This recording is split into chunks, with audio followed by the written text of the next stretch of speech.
the man. He's starred in more best-selling games than I have time to name. Nintendo built an empire on his shoulders and shoulder straps, and that mustache makes someone like me who can't quite grow a full beard totally jealous. But no one would even care if the games were crummy. Mario owes his celebrity to tight, accessible game design. Well, that and Fred Savage. Mario games are simple to play, but the game design goes way deeper than you probably think, and this makes them an excellent case study for good game design. For the next 3 episodes, we're going to be looking very closely at the design choices that make Mario magic. So whether you're an embryonic game designer or just someone who wants to dig deeper into one of the most iconic media franchises in history, this mini-series will enlighten you on the pivotal decisions that make Mario great. We're going to start by talking about Super Mario's language. Hey, paisanos! You may think it's strange to talk about language when referring to a game that is primarily visual in nature, but Mario uses a language to communicate its core design principles. According to Chris Crawford, a notable game design theorist who held the very first game developers conference in his living room,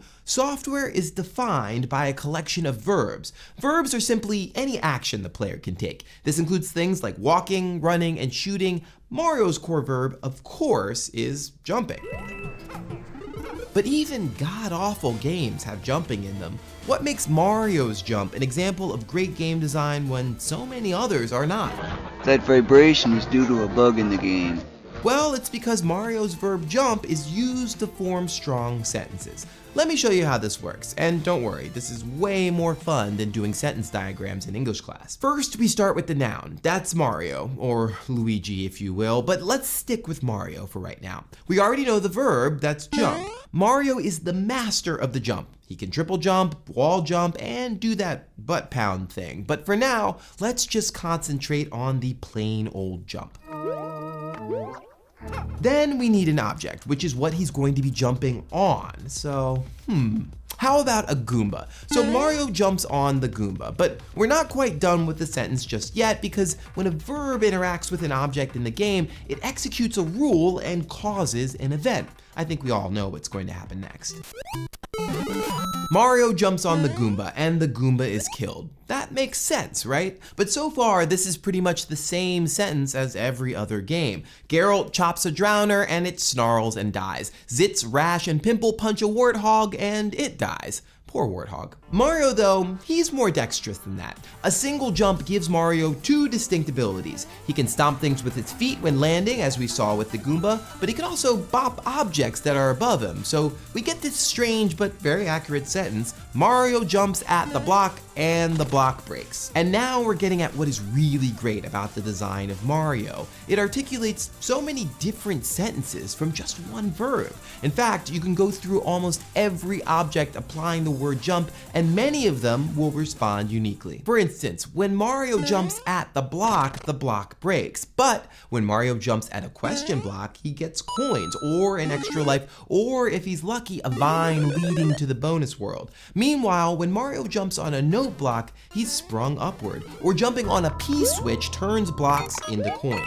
Other games get this kind of backwards. Take Batman. Batman has a whole slew of verbs to toy around with. He can punch, he can stun people, throw batarangs, call down a cloud of bats, but the results are pretty much the same. The thug gets hurt. But Mario's bad guys react uniquely to his attack, so he's able to create a wider variety of sentences with just one verb. Mario jumps on a Goomba, and the Goomba gets flattened. But when Mario jumps on a Spiny, Mario dies. Yes, I see the irony. And when Mario jumps on a Koopa, the Koopa goes inside its shell for a period of time, and if Mario jumps on the Koopa a second time, the Koopa shell is kicked forward. And that's great, but you might be thinking, we've taken the jump as far as it can go. What more could Mario possibly do with just the jump? Well, quite a lot actually. Glad you asked. Let's rearrange this sentence a little so that when Mario jumps on the Koopa, there's a Goomba beside it. Again, Mario is the noun, jumps is the verb, shell is the object, but in this case we have a secondary object: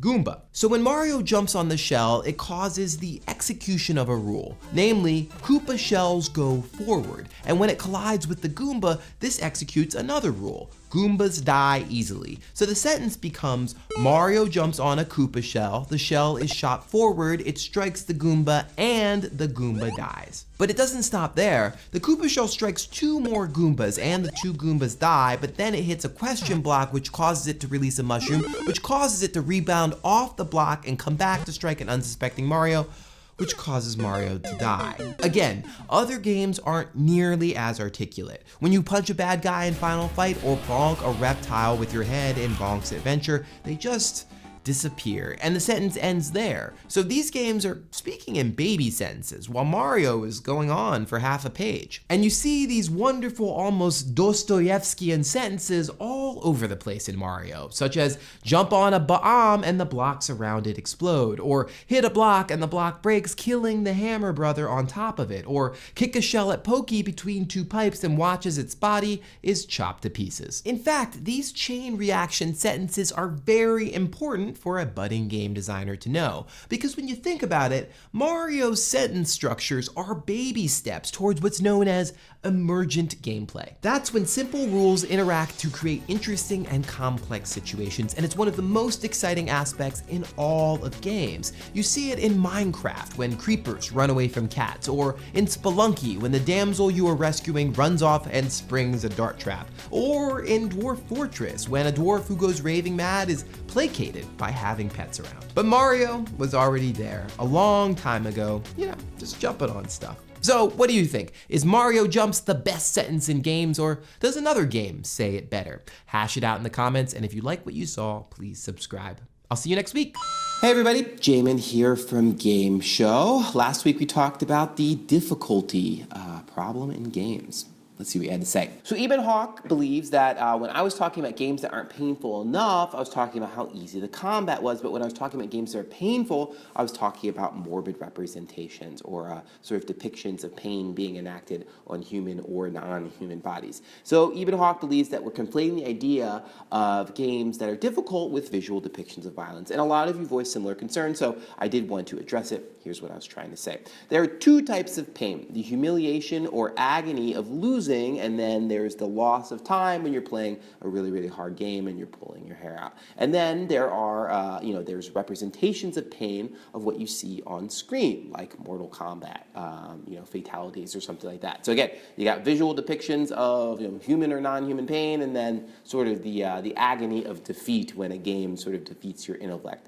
My point was that pain works best when what you see on the screen accurately represents what it is that you're feeling. But when you see a lot of pain on the screen, but the game is easy, it doesn't necessarily sync up. So sorry if that didn't necessarily come across.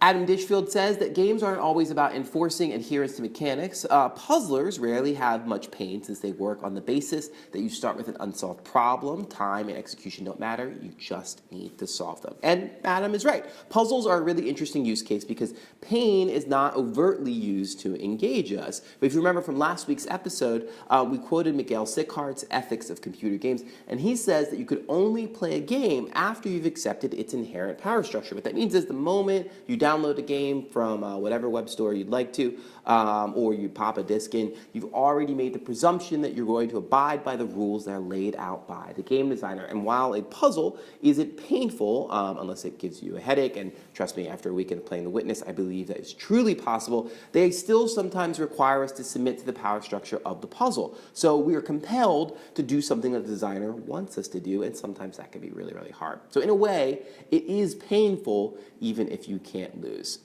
So again, I'm going to go back to playing The Witness, continue to be in a lot of pain.